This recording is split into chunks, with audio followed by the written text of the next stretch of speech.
हाथ है। मैं अब ये बोलूँगी इसमें पुलिस का हाथ है, क्योंकि वो मेरा सहयोग नहीं कर रहे। कल रात की मैं 8 बजे से यहाँ पर आई हूँ, लेकिन अभी तक जिनके खिलाफ मैंने कार्रवाई के लिए शिकायत दी उनको अंदर क्यों नहीं किया, क्यों नहीं उनकी अरेस्टिंग हुई। पुलिस का हाथ है, पुलिस मौन है, इसमें पुलिस का हाथ है। पुलिस को मेरे घर का एड्रेस कैसे पता था? इन्होंने तो ये लोग कल भी मौके पर नहीं पहुँचते, क्योंकि मैं बार बार उनसे ये बोल रही थी कि भैया ये लोग आएंगे, ये लोग आएंगे। अगर इन्होंने कॉल नहीं की होती तो कल इन्होंने नहीं पहुंचना था। मुझे और मेरे हस्बैंड को इन्होंने पहले भी प्रताड़ित किया। वो चौहान का नाम दिया है, ज्ञान सिंह का नाम दिया है। अगर ये लोग सच्चे थे तो इन्होंने कानूनी तौर पे मेरे साथ क्यों नहीं लड़ाई लड़ी? चोरी छुपे के किसी के घर को आग लगा देना चाहिए। मैं घर पे ना एडमिशन की फीस ली, ना मंथली फीस ली, कॉपी किताबें फ्री दी, ड्रेस फ्री दी, जूते फ्री दिए, हर एक चीज़। मनोज चौहान, चाहे वो मुझे अभी सुन रहा हो, लेकिन अपना ये दिन मत भूल भाई, जब तुझे तेरे बच्चे को मैंने ये सब कुछ फ्री में दिया था। तूने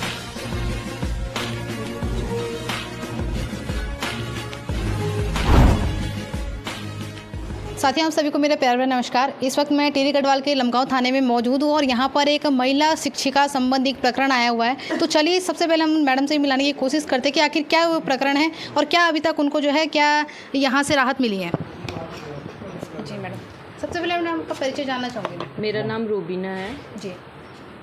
तो मेरा घर जला दिया गया है। किस कारण से?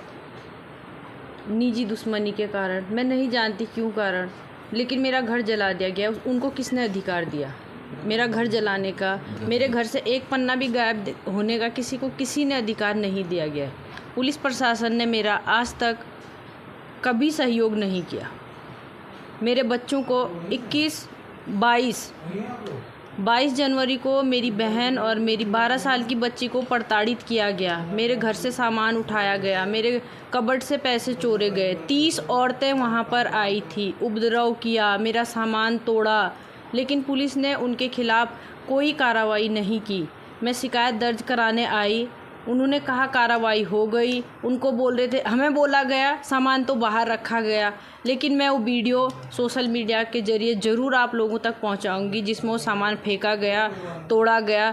40 औरतें थी, उसमें थी एक करिश्मा चौहान, मनीषा चौहान, मनोज चौहान की वाइफ। इनके खिलाफ़ बॉन्ड हुआ था शांति भंग का, उस पर भी कोई कार्रवाई नहीं हुई। उसके बाद हम चुप रहे, हमने कहा अब सही हो जाएगा, सब कुछ अब सही हो जाएगा। लेकिन कल मैं भाई लोगों के साथ मैं उनको घुमाने के लिए मेरे घर लेके आई, तो वहाँ जाके देखा कि मेरे घर में तो कुछ है ही नहीं।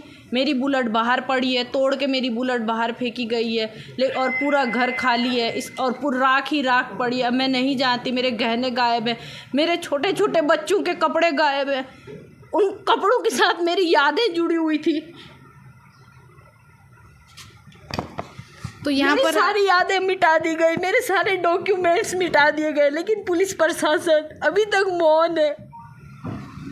मैडम, अच्छा आपको लगता क्या है कि इस पूरे प्रकरण का कारण क्या है? पुलिस का हाथ है। मैं अब ये बोलूँगी इसमें पुलिस का हाथ है, क्योंकि वो मेरा सहयोग नहीं कर रहे। कल रात की मैं 8 बजे से यहाँ पर आई हूँ, लेकिन अभी तक जिनके खिलाफ मैंने कार्रवाई के लिए शिकायत दी उनको अंदर क्यों नहीं किया, क्यों नहीं उनकी अरेस्टिंग हुई। पुलिस का हाथ है, पुलिस मौन है, इसमें पुलिस का हाथ है। पुलिस को मेरे घर का एड्रेस कैसे पता था?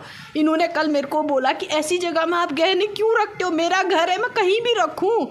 अब मैं यहाँ आई हूँ तो ये थोड़ी कि मैं अपना सारा सामान लेके यहाँ आऊँ थाने में कि मैं घर से बाहर जा रही हूँ। मेरा सामान मुझे वापस चाहिए तो चाहिए, उनकी अरेस्टिंग चाहिए तो चाहिए। आज मैं यहाँ से नहीं हिलूंगी तो नहीं हिलूंगी। मैडम, आपको टारगेट क्यों किया गया, हम कारण जानना चाहेंगे। धर्म के नाम पर। मैं क्रिश्चियन हूँ, इसलिए शायद टारगेट किया गया। अभी मैं क्रिश्चियन हूँ, लेकिन जिन लोगों ने मेरे साथ ये किया, मैंने उसके बच्चे को 2 साल फ्री पढ़ाया।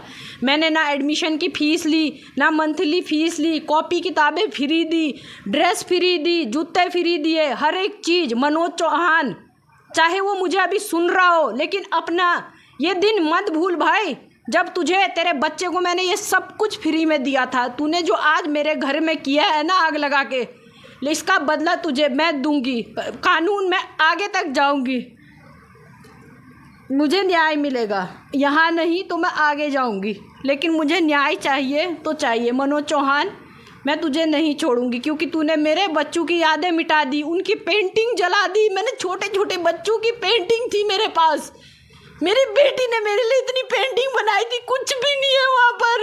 अगर कल भीम आर्मी के भैया लोग यहाँ पर नहीं होते तो ये लोग कल भी मौके पर नहीं पहुँचते, क्योंकि मैं बार बार उनसे ये बोल रही थी कि भैया ये लोग आएंगे, ये लोग आएंगे। अगर इन्होंने कॉल नहीं की होती तो कल इन्होंने नहीं पहुँचना था।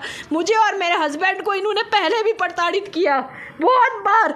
धर्मेंद्र रौतेला ने सितंबर के महीने में हम दोनों को यहाँ 40 लोग बुला के प्रताड़ित किया गया, क्योंकि वो मेंटली इतना टॉर्चर कर देता है कि लोग पागल हो जाए। जिस तरीके से केशव थलवाल के संग किया गया, आज हमारे संग हो रहा है। मैं शिक्षिका हूँ, मैं बच्चों को क्या पढ़ाऊँगी कि अपने हकों के लिए आप लोग मत लड़ो, अत्याचार सहते रहो। क्या मैं ये सिखाऊंगी उनको? मैं क्या सिखाऊंगी बच्चों को कि बेटा चोर पुलिस को पकड़ता है या पुलिस चोर को पकड़ता है? मैं क्या सिखाऊंगी उनको? बस मैं कुछ नहीं जानती मैम, लेकिन मेरा पुलिस से ये अनुरोध है अभी भी कि मुजरिमों को लाया जाए, मेरे सामने उनकी अरेस्टिंग होनी चाहिए बस। मैम, जैसा कि आपका कहना है कि जिस घर को आग लगाई गई है, आपका जो सामान जलाया गया है, तो आपको क्या लगता है, इसमें कोई आपको शक है? शक नहीं है मैम, मुझे यकीन है। वो अपना ताला लगा के गए हैं। मेरा घर का सामान बाहर वाला थोड़ी ताला लगाएगा। मनोज चौहान के काम है, उसके साथ जो अन्य लोग हैं उसको बुलाओ। मैंने नाम दिया गया थाने में, मनीष चौहान का नाम दिया है, ज्ञान सिंह का नाम दिया है। अगर ये लोग सच्चे थे तो इन्होंने कानूनी तौर पे मेरे साथ क्यों नहीं लड़ाई लड़ी? चोरी छुपे के किसी के घर को आग लगा देना चाहिए। मैं घर में 8 तारीख को यहाँ पर आई थी, लेकिन मेरा सारा सामान था वहाँ पर मौजूद। 8 तारीख के बाद क्या हुआ वो मुझे नहीं पता। मैं कल भैया लोगों के साथ आई थी। आज मुझे यकीन है कि भीम आर्मी के भैया लोग मेरे साथ हमेशा हैं, थे और रहेंगे। मैं उनका भी धन्यवाद देना चाहती हूँ कि वो इतनी दूर से मेरे लिए आज लड़ रहे हैं। भूखे प्यासे वो कल से मेरे साथ बैठे हैं। तो देखा आपने किस तरीके से एक महिला शिक्षिका को जाति और धर्म के नाम पर टारगेट किया गया है। उनका कहना है उनका घर भी जो जला दिया गया है, उनकी काफ़ी सारी पुरानी यादें, उनका काफ़ी नुकसान वहाँ पर हुआ है। तो अब सवाल यह उठता है कि जैसे कि ये बता रहे हैं इनका मकान जलाया गया है, इनका सारा सामान जलाया गया है। आप एक बार सोचिए कि यदि उस सामान के साथ साथ ये लोग भी अगर उस वक्त वहाँ मौजूद होते तो ना जाने वहाँ से कितनी अभी तक जो है जाने चली गई होती। तो अब सवाल यह उठता है कि यहाँ पर जैसे कि अब इनका कहना है कि यहाँ के जो थानाध्यक्ष हैं धर्मेंद्र रौतेला जी, तो उन पर भी जो है काफ़ी गंभीर आरोप मैडम के द्वारा लगाए गए हैं। तो आपका इस पूरे प्रकरण में क्या कहना है? कमेंट बॉक्स में अपनी राय जरूर दें। धन्यवाद।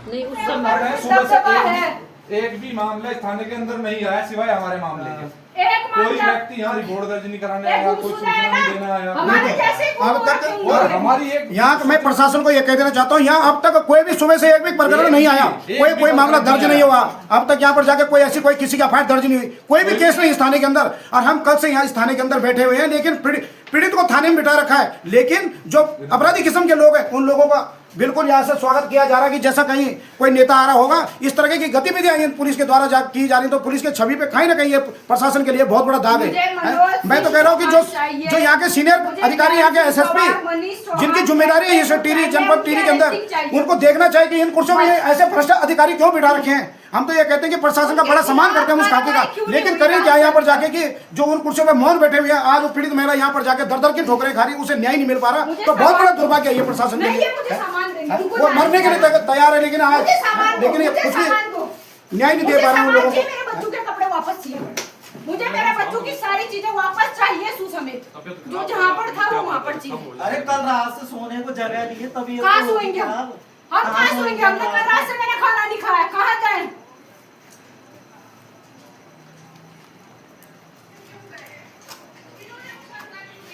नमस्कार और देखते रहिए पहाड़ दूरदर्शन न्यूज। ऐसे ही लेटेस्ट अपडेट पाने के लिए हमारे चैनल को सब्सक्राइब करें और तुरंत नोटिफिकेशन पाने के लिए बेल आइकन प्रेस करना ना भूलें। यदि आप हमें फेसबुक या इंस्टाग्राम के माध्यम से देख रहे हैं तो हमारे पेज को फॉलो जरूर करें। धन्यवाद।